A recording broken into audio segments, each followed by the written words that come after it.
Just show him. Oh.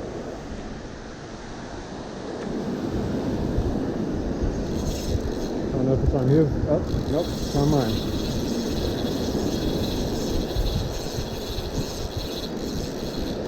I think we crossed over one another.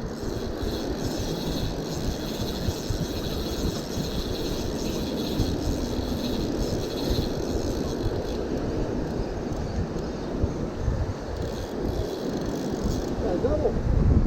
Yep.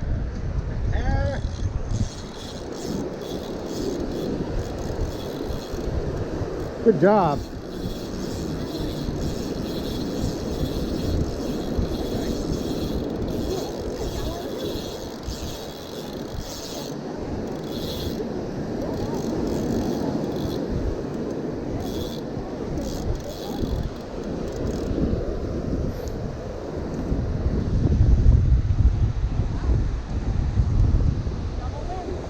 Nice.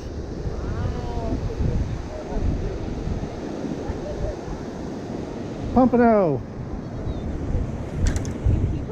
Oh yeah. This is the best eating fish in the Gulf right here. It's called a pompano. Where's the cooler? It's that white bag right there. This is number 2 for today. How long does it take for them to die? A while. they're pretty tough. But yeah, he doesn't want to come up his hook. There we go. Thank you, thank you. Gotta see how big he is. I think that one may be a little. This guy's not gonna Yeah. Check him. No, he's short. Yep. Wait. Bring him back. That 11's right here. Yeah, he's big enough. Really? Yep. He's 11 and a half. Oh yeah. And this guy is 12 and a half. I know that guy's big enough, but go ahead and measure him. Put him on there anyway.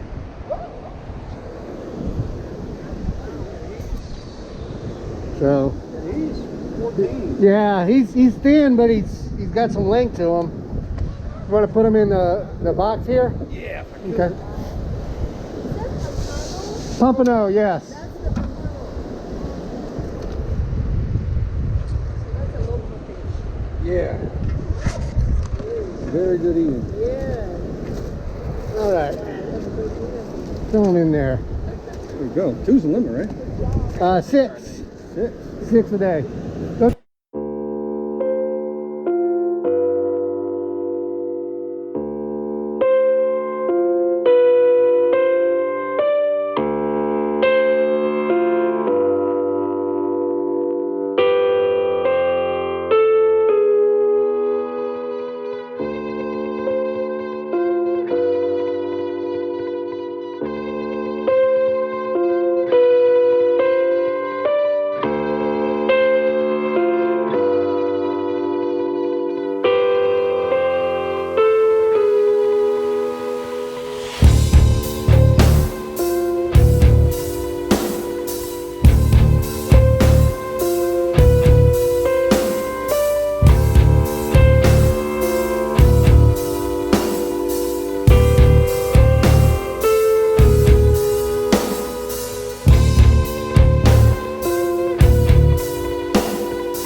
This is one of the fish that we caught.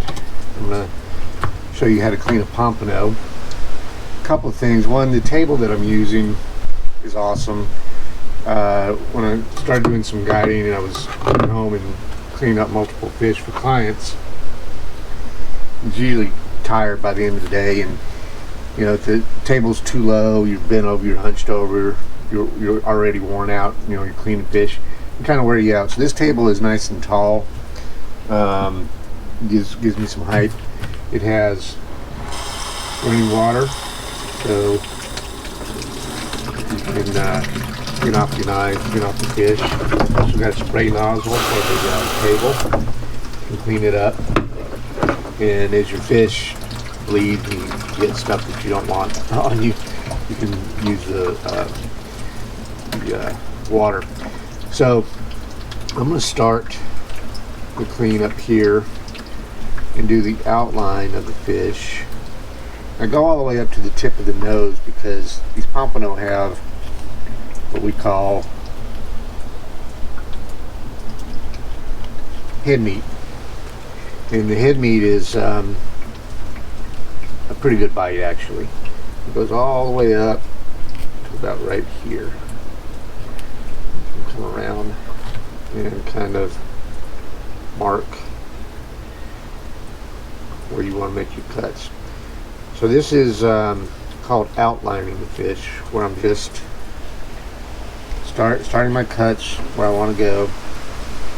I'm going to come down,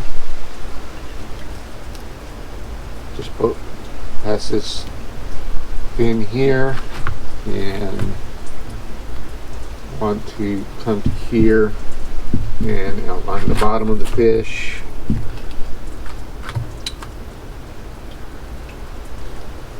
Okay.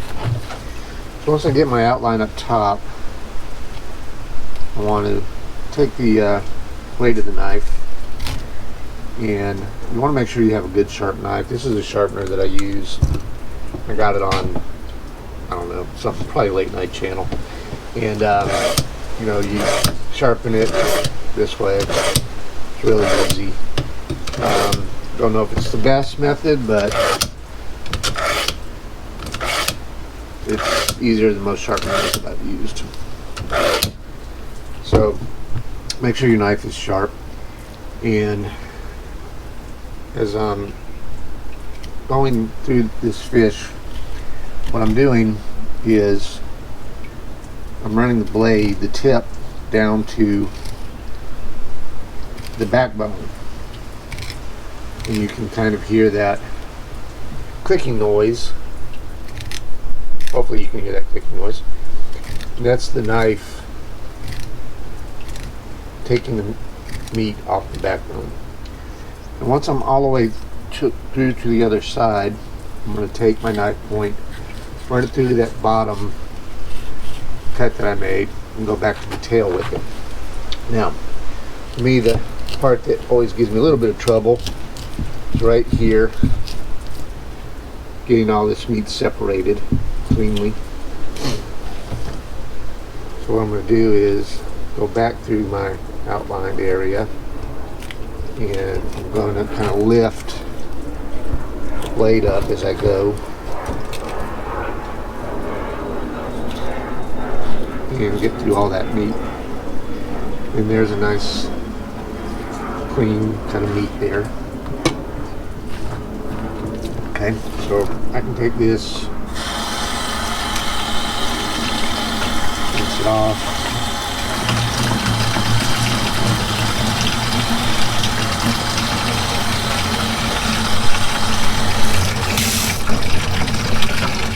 And once I get through, one thing I want to be cautious of here is that the skin of the pompano is really thin, and I don't want to cut too deep into it, and this is where you lose a little bit of the meat. So when I get down to the meat, I'm going to lose a little bit back here, but that's okay. I want to take my knife, kind of keep it turned up a little bit so that I'm not getting into the skin, and I'm losing a little bit of meat on the top. I realize that. But you can see here, I'm not getting a lot of skin on the fish. So you kind of pay a bit of a price for removing it. And I want to get that head meat off there too. And, you know, still, even being real cautious, there's still a little bit of skin there. I'm just going to try to surgically remove that. So the knife I'm using is a Bubba blade. It's a 7-inch Bubba blade. Got a it's very flexible, which is good when you're doing this, when you're doing fillets. Just going to remove a little bit more of the skin. And this is, I left the rib cage when I made that cut diagonally, so there's not a lot of bone right there. I do want to remove this section right here. Got a little bit of bone right there. And I also want to locate what we call the pin bones, which run right along this, where the spine is, and it's kind of where the bloodline is too. And I want to remove those pin bones. So now I should have a completely boneless, nice fillet.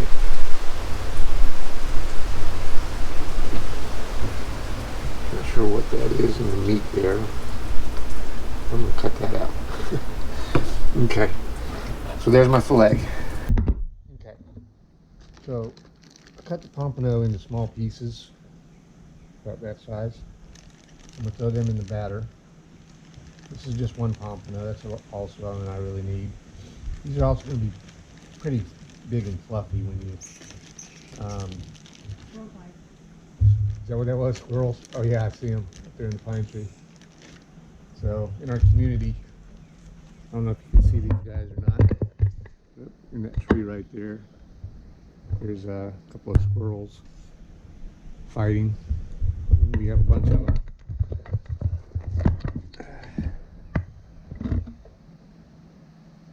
You gotta turn this so that they can see you, honey. You gotta be back to the camera.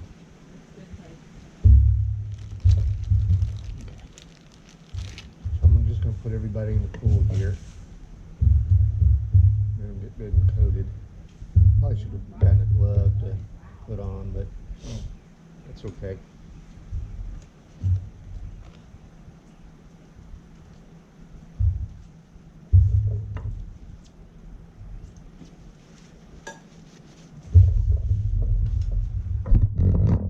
Stop moving.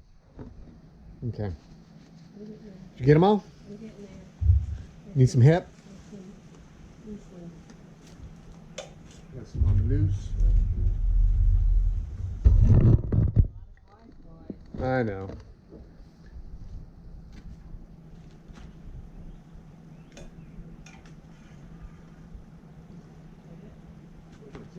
You're gonna clear those inside? No, I have a plate for the opener.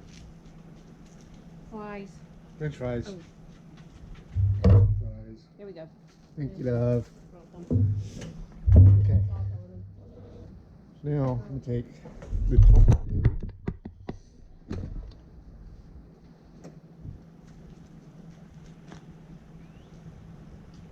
Each pieces.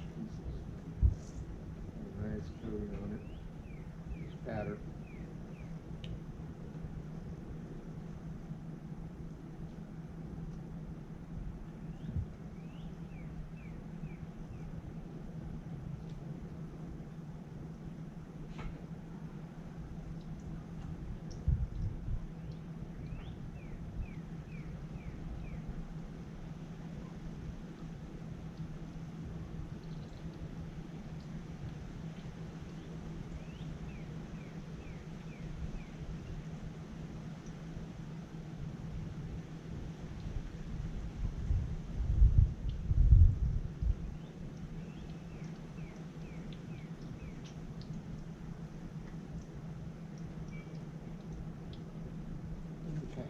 All the pompano.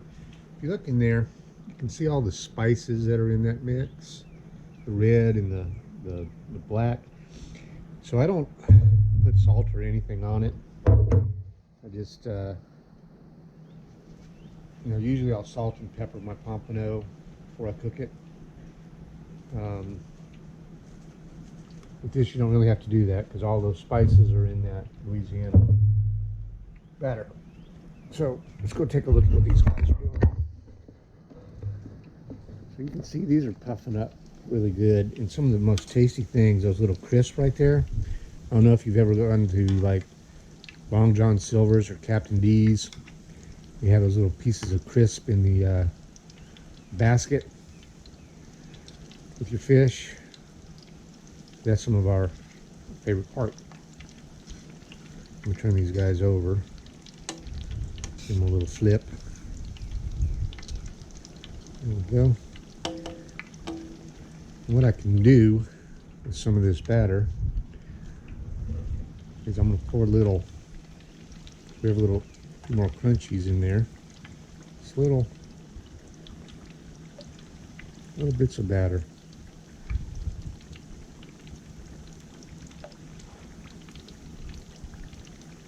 So these guys are getting done pretty fast.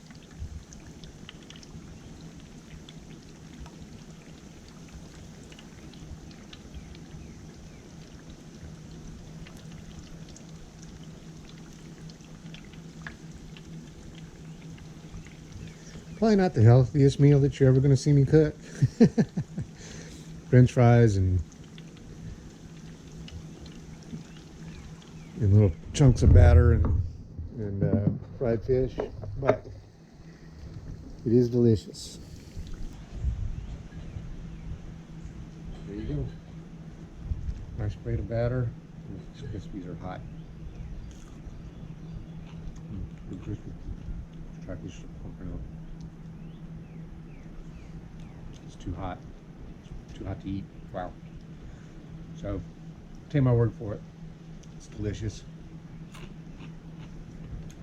We'll get some beer batter, fry it up. I was real hesitant the first time to do it. My family talked me into it. I talked to a friend of mine who's an executive chef, and when I was kind of lamenting about the fact that I fried Pompano, he reminded me, and he was an executive, was an executive chef for the Brandon family in New Orleans. He reminded me that now we're frying lobster. So not too much more high-end than lobster, so I guess Pompano fry probably isn't too bad a thing.